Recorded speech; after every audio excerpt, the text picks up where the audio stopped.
monsieur, madame, tout le monde qui a regardé cette courte entrevue aujourd'hui, il faut préciser que nous sommes au centre communautaire de Saint-Chrysostome.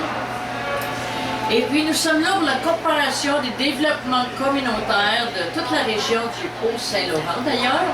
Et c'est un événement assez spécial aujourd'hui qui est sur le thème de la passion. C'est sûr qu'il y a d'autres activités, le souper, tout ça.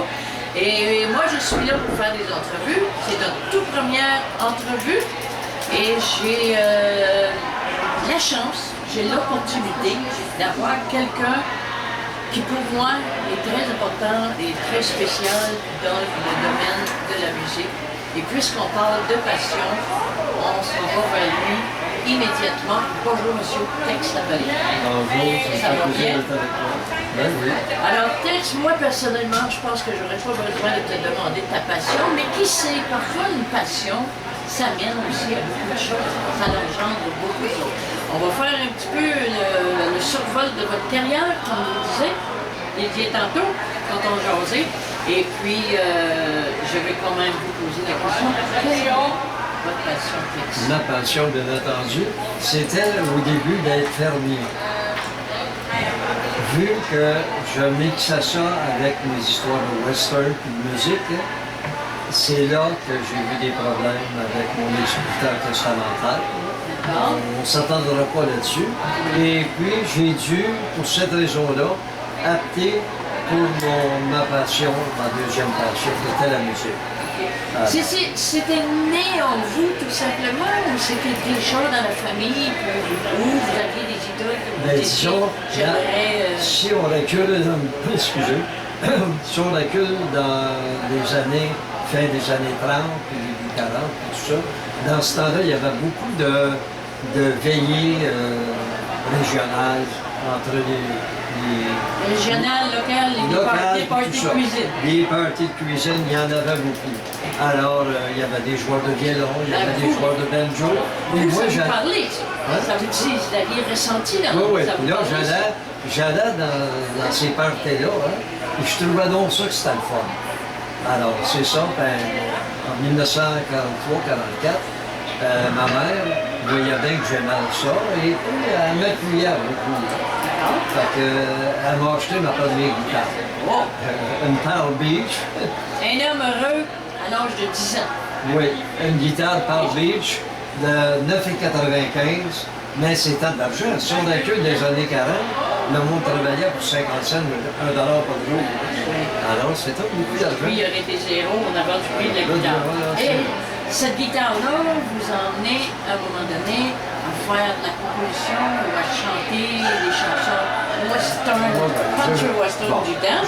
J'avais des amis qui étaient dans la musique, qui avaient des orchestres, comme des amis de la famille. Okay. Et puis, je lui ai demandé s'ils voulaient me montrer à jouer de la guitare. Alors, on m'a donné des leçons de guitare, et puis ainsi de suite, jusque quand j'ai eu à peu près 14-15 ans. Là, j'ai décidé, j'avais pratiqué beaucoup, et j'avais fait, à ce moment-là, une composition ou deux, et puis j'ai décidé de me lancer dans la musique. Alors, en plus d'avoir découvert votre vraie passion, vous avez décidé d'aller un peu plus loin, et ça en est venu à être votre revenu, votre gagne-pain, ni ni moins.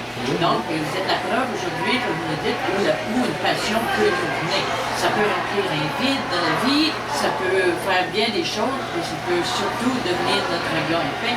C'est là que ça devient intéressant aussi, parce que beaucoup de gens pensent qu'une passion, c'est juste un rêve, mais c'est un rêve, une passion, c'est encore plus, parce que c'est prendre un rêve et d'en faire une création et d'en passer encore plus loin avec ça. Entièrement raison. Puis là, à un moment donné, vous avez rajouté quelque chose qui n'a pas rapport avec la musique, mais qui a quand même fait une bonne, comment dire, qui a engendré des spectacles encore plus que la musique. Vous êtes procuré un cheval. C'est ça. Pas n'importe lequel. Oui, j'ai un cheval. J'avais un ami qui avait un ranch, et puis pour l'équitation, il boit des chevaux. J'ai été le voir, et puis j'ai dit j'aimerais bien avoir un cheval de selle.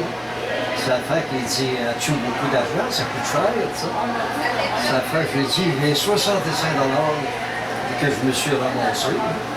Ça fait que j'ai dit, ah ben si tu n'as pas assez, c'est bien malheureux. Il y avait seulement pour 4-5 milliards. Puis là, quand je suis venu pour partir, hein, Oui. et il dit, OK, donne-moi ton 65 $, viens avec moi, on va aller sur le ranch, tu vas choisir un poulet, ce que tu veux, et puis tu me donneras de l'argent, ainsi de suite, pendant qu'avec les années, tu me paieras tranquillement. Une hypothèque sur le cheval. C'est ça. À ce moment-là, les chevals disaient Tex-la-Vallée, ils sont cheval savant. Il s'appelait Kid.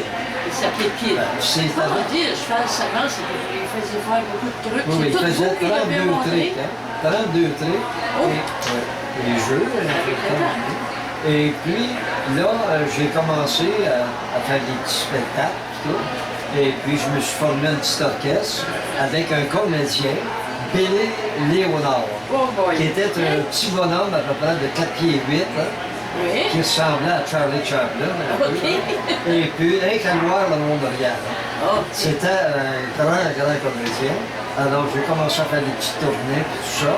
Et c'est là qu'à un bon moment, j'ai participé sur des midways, dans des expositions, qui étaient à un certain moment, c'était Barnum Brothers qui était là.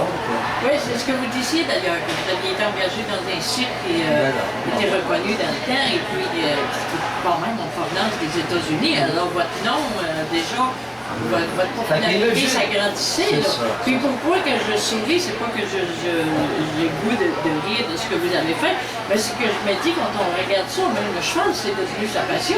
Ben oui, puis là, toujours, imaginez-vous à l'époque, hein, si on recule dans le temps, et puis tout ça, il y avait les cowboys du cinéma, Roy Rogers, Lone Ranger, Jim O'Tree, que j'ai rencontré d'ailleurs. Hein.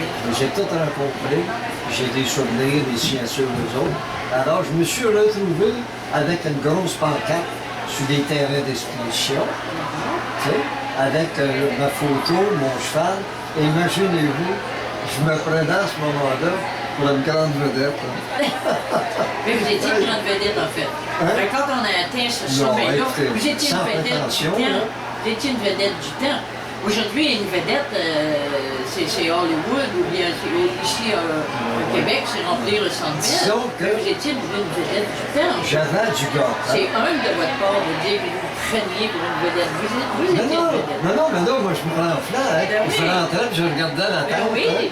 hein, avec toute une grosse toile. Puis là, moi, j'étais là avec mon revolver, mon cheval qui était après celui. Là, je me prenais pour... Vous avez fait de la télé aussi avec ces spectacles-là. Vous avez fait de la télé non, pendant non. J'allais dans des cabarets, Ok. des salles, puis tout ça. OK. Et puis, enfin, j'ai été à Montréal faire un show au Café de l'Est, OK. dehors. Oui. Fait que, un samedi après-midi, puis tout ça. Et je me promenais un peu partout. Bon. Bon, c'était vous- tout simple, hein? Pour revenir à votre première passion, vous avez aussi partagé avec différents artistes. Vous avez été éditeur d'artistes, vous avez été comme agent de promotion pour eux, vous avez été agent de cours, vous avez donné du travail à des gens, des gens très reconnus, des artistes comme André Hébert, c'est le seul qui est pas en tête. Diane Robert. Diane Robert. Maurice Day, qui a fait un nom pour on n'a pas le droit aussi. Et des grands succès, oui. Que vous étiez Des tout en Roseaux. arrière de ça. Vous aviez votre maison de disque, maison d'édition, un peu tout ça. Et aujourd'hui, vous êtes rendu où? Aujourd'hui, ben, en fin de compte, à un certain moment, c'était... on pouvait gagner notre vie assez facilement. À ce moment-là, oui, c'était votre C'était dans une journée. période Aujourd'hui, où c'est comme devenu Weston votre était fort. loisir. Et puis, enfin, je me payais tout ce que je voulais. Oui. Hein? Je dépensais. Exemple, un bon moment, je voulais aller à Nashville. Je me suis loué un avion de 70 passagers et j'ai engagé les pilotes, les navigateurs et tout. Et j'ai parti pour voyager, passer un 5-6 jours aux États-Unis, dans ma propre avion, tout seul, pas personne avec moi. Là, je lui disais, on s'en va dans l'Ohio, au Freelance. On partait plat, puis on allait à l'aéroport encore.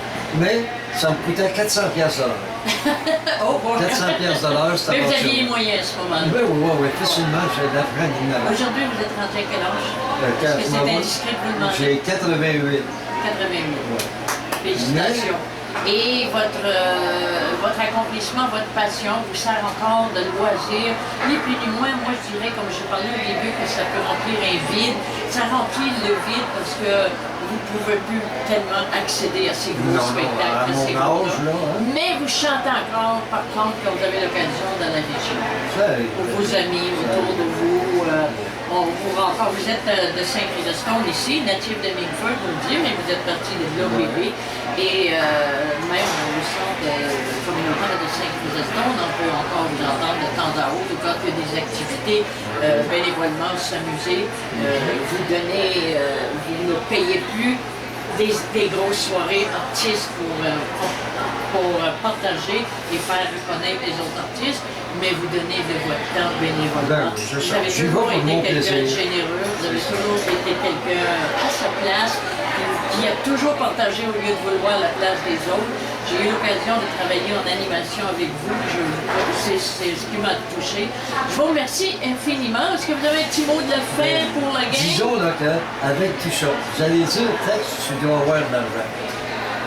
Ça n'a même pas effleuré l'idée parce que... J'ai une grosse collection de guitares. Oui. De nom de marque connue. Oui. J'ai des souvenirs, une chambre bien pleine de souvenirs de trophées.